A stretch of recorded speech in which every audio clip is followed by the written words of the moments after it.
So how long did you date Fela for?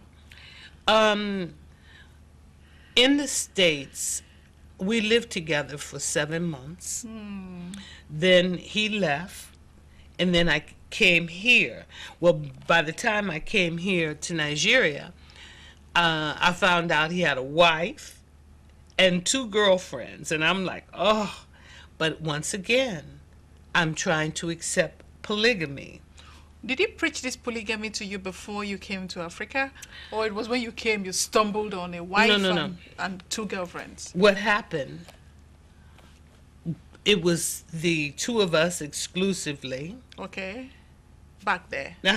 And I found out after my feelings were all in. Because Okay. remember, I had imagined this African man that was going to teach me. So it was love. I would say it was love from first sight, because in my mind I knew it was an African man that was going to teach me, and the universe sent me Fela. Oh. My life hasn't been the same since. Oh no. So you dated him for 7 months back there, and then when you came back here and you saw the wife and the 2 girlfriends, did anything change? No, the only thing changed was a lot of, for me, emotional hurt. Okay. It was very emotional for me because I was jealous, but I think we were all jealous of each other, you know? It's just human nature. So it was very, as far as I was concerned, competitive. Everyone's vying for his attention. So for you, did you think any one of them rivaled you? I never felt that. What do you think made him go for all of those when he had you? You know, that is, I would say, a universal question, because in order for Fela to fulfill his mission, he needed to plant many seeds. So I was able to accept that. And once I was able to accept that, we became friends. And I mean, friends, I was more like a sister to him. So you detached Yeah, I had to. sexually from him. I had to. Because it was Did it come from you or it came from him? it came from me. It was too hurtful for me because I share lots of things, but I'm not willing to share my man. Oh, I got you there. I don't want to share my man. And Yeah. you were so much in love with him. So how did you deal with the heartbreak? It took 10 years. 10 good years. 10 years for me to wean myself from Fela. And those 10 years, did he try coming back to you and trying to win you back to him? It was never a loss. It was never a loss. We always had that connection. We always had a connection. He always called me. And if he said, Sandra, I need you now, I was there. Whoa. Yeah, I was there. So when you first met him, did you think he was a ladies' man? No. Never. No. So while in the US, there was no incident of him eyeing and, checking out a lady while you were Well, there? I was young, and while he was in the U.S., there were some incidents that I suspected. But I didn't have any proof. How did you handle it? I think I handled it well, because remember, I'm trying to learn polygamy, because remember, this is his culture. So if it's someone's culture, you either accept it Or you reject it? Thank you. And if you reject it, you can reject it in a positive way. It doesn't have to be negative. So any altercation?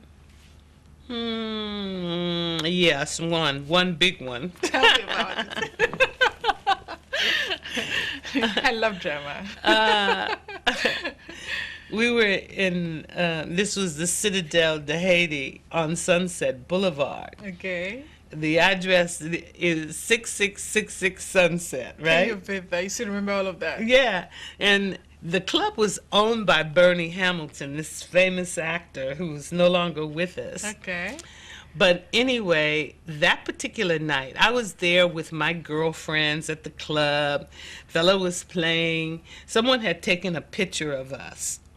And I was so proud of the picture. And I wanted everyone to see that Fella and I were an item.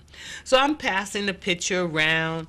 So when intermission came, Fella said that I should go home and that he would meet me at the house later. And I said, okay, great, I'll do that. Because I was just so elated. Queenly. I was just feeling so good. And my father was there with us that night. So it was myself and about 3 other girlfriends. We all get in the car and we're leaving. And halfway down the freeway, I realized I left my picture. And one of the girls that was in the car with me said, well, girl, it's probably torn up now.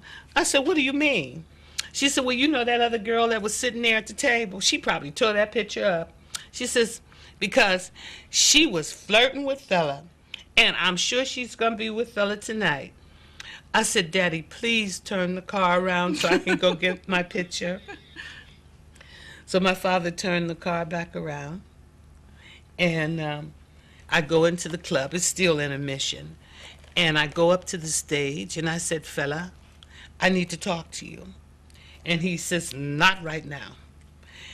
And I said, I need to talk to you now, Fella. And while I'm trying to tell him I want to talk to him, he's looking at this woman, and he's, not right now. Go sit down. I said, no, I want to talk now. And he refused me again. So when he refused me the 3rd time, I just reached out with as much momentum as I could get, and wham! The microphone fell over. The band jumped up. It was so much commotion. And then I realized, I hit a man. And then I became afraid. But they grabbed Fella. So when they grabbed Fella, I hurried up and ran out because I knew I was in trouble. How did you resolve it? Well, for maybe 2 or 3 days, he didn't come near me or talk to me. And I didn't know where he was. And I was worried. But anyway, we did resolve it into a very happy ending. Did you think Fela loved you above the rest? I know Fela loved me, and not only did he love me, but he held me in high esteem as I held him. Wow. So what were those things? Because we keep addressing you as his mentor. Apart from those spiritual interactions you had, were there other things you instilled into him that would always, always, always be in the sands of time? Well, what will always be in the sands of time is through his music he was able to teach. And those teachings were seeds that were planted in the youth. And the youth now, their eyes are open and they are seeing. So that is in the sands of time. Fela has become an icon in this country. And it started very simply. It was just a simple meeting and a simple conversation. What we wanted to do was to make change. We wanted to help people. We're both humanitarians. And that was the mission. Before he came to you, what was Fela? Who was Fela, in your own opinion? Well, Fela was a outgoing, gregarious, fun-loving person with no direction. Let's put it like this. He had history, but he didn't have our story meaning the black story, Okay. the real story, the story that has been hidden from us, to keep us from actually attaining our real Potential. thank you. So this is something that I would say happened, and it was because of my exposure and the truth that I was exposed to, and saw the lies that had been given to us through his story, that I was in a very rebellious state. And the last thing I wanted to see is to see Africa, or the African man, with this same type of brainwash mentality. And what I found, what colonialism did in Africa, is far worse than what slavery. I mean, slavery in America let us know the viciousness. Is there anything you would have changed about him if you had like another opportunity, a universal opportunity? The one thing that I would have changed about Fela was to be with one woman. And who would that be? Well, that would have been me. But after then, I mean, you're married now. What would have happened to your husband and your kids? Well, if back then, it would have been a different story, but the universe didn't see it that way. So the universe gave me the perfect man for me. Oh, who understands you? Yes, the type of man that I needed. So for how long have you been married to him now? Ooh, we've been married. We married in 1984. What? That's a long time. That is so. And I love him more today than the day that I married him. Oh, isn't that so sweet? And that's so different from the American standard of marriage. Most of them fall apart within 10. So what was the magic? What was it? Well, see, first of all, Fela was a good teacher. Okay. Fela taught me to know what I wanted in a man. And one of the other things is I always considered my body to be God's temple. And I don't need anyone violating my temple. So if you violate my temple, basically what you've done is made a death wish for yourself. Whoa. Mm-hmm. Is that serious? It's that serious. What would happen? What are the implications? Well, you don't value your life. If I was a man, I would be scared to You go sh- there Yeah. at all. Yeah, well, every woman should have that attitude. That if you violate me, you do not value your life. Wow. How many kids you have? We have two girls. Wow. Yes. Did they take after you? Or they took after their dad? One is more like my husband, the eldest daughter. The youngest daughter is more like me. And it was like, I found out I can't stand me sometimes. Can you beat that? So, how's motherhood? How have you handled motherhood? You know what? Because it's so different from what you about. Motherhood is one of the most difficult jobs I've ever had. I would think, as far as being a mother, I think I failed. Really? I think I have really failed. Why would you say that? Because I have a daughter that, the younger one, she is as strong-willed as I am. She has a very strong will.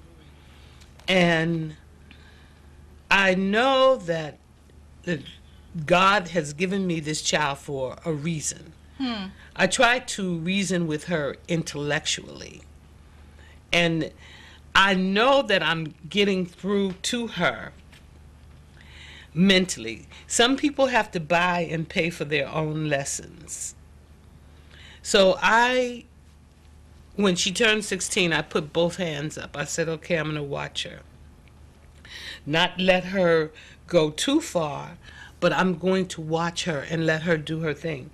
And she's very talented when it comes to writing. Her reasoning ability, she's quick.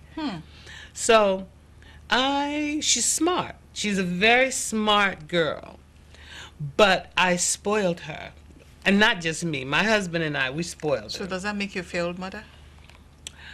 Well, my parents spoiled me, and I don't think they failed. So? But I just feel like, I told her, I said, I feel like I've been a complete failure with you. Oh, no.